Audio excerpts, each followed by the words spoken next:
मेरा ये video specially 15 साल से 30 साल वाले युवाओं को समर्पित है। एक बात ध्यान से जरूर देख लें, कहीं ऐसा ना हो कि जब आप भी 40 साल की उम्र को क्रॉस करें तो आपको लगे कि काश कोई यह बात पहले बता देता।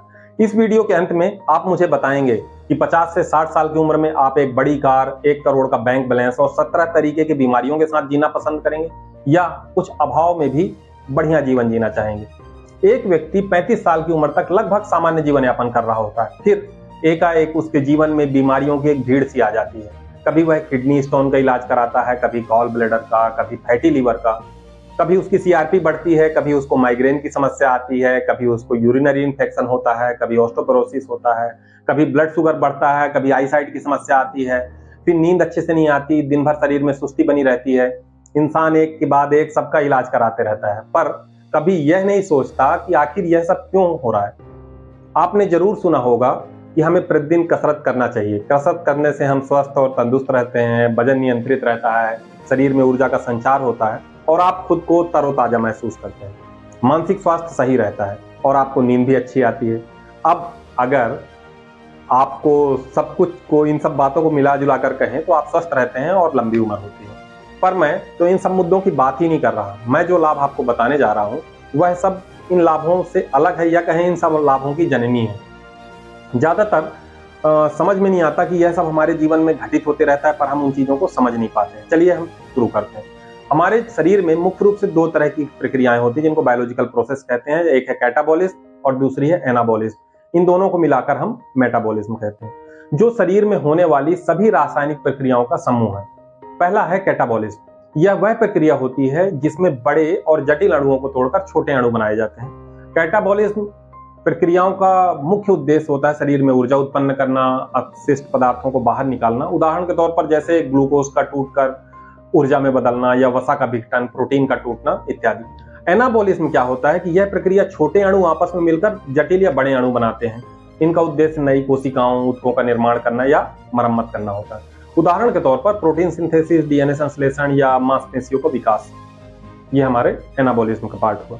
मैं बात कर रहा हूं मेटाबॉलिज्म की। अगर हमारे शरीर में मेटाबॉलिज्म सही रहा तो अनजाने में ही हम हजारों तरह की बीमारियों से बच जाते हैं। हमें पता भी नहीं चलता कि कई तरह की बीमारियां जो हमें होने वाली थी वह हमें हुई ही नहीं, जिनकी संभावना शरीर में पनप रही थी, पर सही मेटाबॉलिज्म में उन्हें समय पर कुचल दिया। वहीं बाहरी प्रदूषण, बैक्टीरिया, वायरस के आक्रमण, इनसे आपका शरीर अनजाने में ही जीत जाता है और आप होने वाली संभावित बीमारियों से बच जाते हैं, जिसे आज सभी इम्यूनिटी या प्रतिरोधक क्षमता के नाम से जानते हैं। यह कोई जादू नहीं है, यह सब हमारे मेटाबॉलिज्म का ही परिणाम है। अगर शरीर का मेटाबॉलिज्म सही रहता है तो इम्यूनिटी अपने आप सही रहेगी। मेरे पिताजी हमेशा बोलते हैं कि सर्व रोग जड़ मलाश्रय, मतलब पाचन तंत्र में होने वाली गड़बड़ी ही सभी तरह की बीमारियों की जड़ है। अगर पाचन तंत्र की गड़बड़ी हमारे मेटाबॉलिज्म की खराबी के कारण होती है। जब हम अपनी शारीरिक क्षमताओं का पूर्ण उपयोग कभी नहीं करते, जब हम कभी पूरी ताकत से नहीं भागते, हमारे फेफड़े कभी पूरी तरीके से नहीं खुलते, कभी हमारा दिल पूरी तरीके से तेजी से नहीं धड़कता, कभी ज्यादा थकान के कारण हमारे दिमाग में ऑक्सीजन की कमी नहीं होती, क्योंकि हमने इतना कंफर्ट अपने लिए क्रिएट कर लिया है।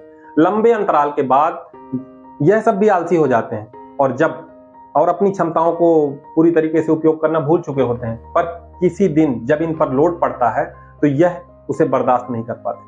हालांकि ब्रेन, किडनी, लीवर मुश्किल हालात में भी अपना काम ईमानदारी से करते रहते हैं, पर लंबे समय तक सुस्त मेटाबॉलिज्म के कारण इनकी कार्यप्रणाली भी प्रभावित होती है। यही कारण है कि एक व्यक्ति के जीवन में 35 साल के बाद एकाएक बीमारियों की एक भीड़ सी आ जाती है। इंसान एक के बाद एक सबका इलाज कराते रहता है, पर ठीक होने के 5 से 6 महीने के अंदर ही दूसरी बीमारी प्रकट हो जाती है। ऐसा भी नहीं है कि मेहनत करने वाले और सही मेटाबॉलिज्म वाले इंसान के जिंदगी में कोई बीमारी नहीं होगी। निश्चित ही उसे भी बीमारी हो सकती है, पर एक बात तो निश्चित है, उसे सैकड़ों तरीके की बीमारियां नहीं होंगी। हमारा शरीर भी एक मशीन की तरह है, इसमें कोई भी एक समस्या हो सकती है। जैसे हम अपनी मोटरसाइकिल का कभी फिल्टर बदली कराना पड़ता है, कभी पंचर बनवाना पड़ता है, कभी ऑयल चेंज करवाना है, कभी क्लच, कभी चैन टाइट। पर कभी ऐसा नहीं होता कि मोटरसाइकिल की सारी चीजें एक साथ खराब हो जाए, चैन ढीली हो जाए, क्लच खराब हो जाए, इंजन ऑयल जम जाए, लुब्रिकेशन करना पड़े, क्योंकि हम गाड़ी चलाते रहते हैं। अगर हम मोटरसाइकिल 1 साल तक खड़ी कर देंगे तो निश्चित ही उसके सभी भागों में समस्या आ जाएगी। खैर, हम मोटरसाइकिल को तो बदल सकते हैं, पर इस शरीर को बदलने का हमारे पास कोई ऑप्शन नहीं है। पर हम गाड़ी की सर्विसिंग को सही समय पर करवा लेते हैं, जबकि शरीर की सर्विसिंग का जुम्मा हमने डॉक्टर के पास छोड़ रखा है।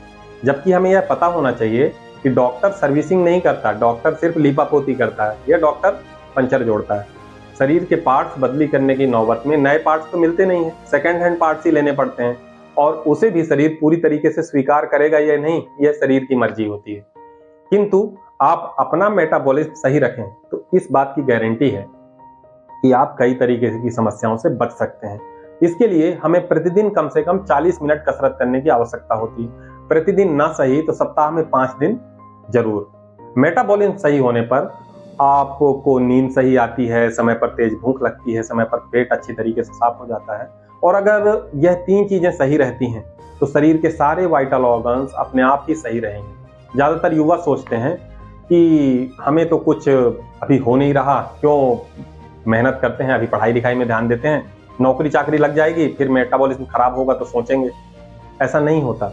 यह कोई एक 100 मीटर की रेस नहीं है, यह पूरी मैराथन की तरह है, यह पूरा आदत का खेल है। अगर यह सब इतना ही आसान होता तो बड़े बड़े विद्वान और करोड़पति अपना मेटाबॉलिज्म सही कर लेते और सभी फिट रहते। यह एक आदत है जो बनानी पड़ती है और इसे बनाने में लंबा समय लगता है। मैं सभी युवाओं से अनुरोध करूंगा कि अभी से कसरत करने की आदत डालें, और जो लोग इस बारे में जागरूक नहीं हैं उन्हें भी तुरंत सचेत होकर अपने मेटाबॉलिज्म को सही करने, खुद को ट्रांसफॉर्म करने की जरूरत है। यह थोड़ा कठिन होगा शुरुआती दौर पे, पर जब आप इसे 2-3 महीना कर लोगे तब आपको इसके लाभ दिखाई देने लगेंगे। आप ही सोचिए, जब आप 50 या 60 साल की उम्र में एक बड़ी कार, 1 करोड़ का बैंक बैलेंस और 17 तरीके की बीमारियों के साथ जीना पसंद करेंगे, या कुछ अभाव में भी स्वस्थ जीवन पसंद करेंगे। नियमित कसरत को आपको अपनी दिनचर्या में शामिल करना ही होगा, यह बहुत महत्वपूर्ण है। अंत में मैं आपको बता दूं कि आप अगर चाहते हैं कि जिस दिन आपके पास सब कुछ हो, उस दिन उन सब चीजों का उपयोग करने के लिए आपके पास एक स्वस्थ शरीर हो, तो आपको वर्कआउट की आदत अभी से डालनी पड़ेगी। कुछ मूर्ख तो यहाँ तक दावा करेंगे कि अमुक व्यक्ति बहुत एक्सरसाइज करता था, बहुत भागता था, बड़े नियम से रहता था, वो हार्ट अटैक से मर गया, उसको कोरोना हो गया या किसी प्रकार का कैंसर हो गया, वो मर गया। तो फिर फायदा क्या हुआ एक्सरसाइज करने से? उनको मैं बताते चलूं कि गंभीर बीमारियां किसी की भी हो सकती हैं, क्योंकि इसके लिए डीएनए से लेकर वातावरण, प्रदूषण, कई चीजें जिम्मेदार होती हैं। पर स्वस्थ दिनचर्या और एक्सरसाइज से 99% तक आप इन बीमारियों को टाल सकते हैं। तो आपको अभी से जागरूक रहना पड़ेगा, और याद रखें, स्वस्थ होना हमारा गोल नहीं होना चाहिए, हमारी आदत होनी चाहिए। तो जल्द ही मिलते हैं किसी एक ऐसे ही जानकारी भरे वीडियो के साथ। तब तक के लिए स्टे ट्यून्ड, गुड बाय, जय हिंद।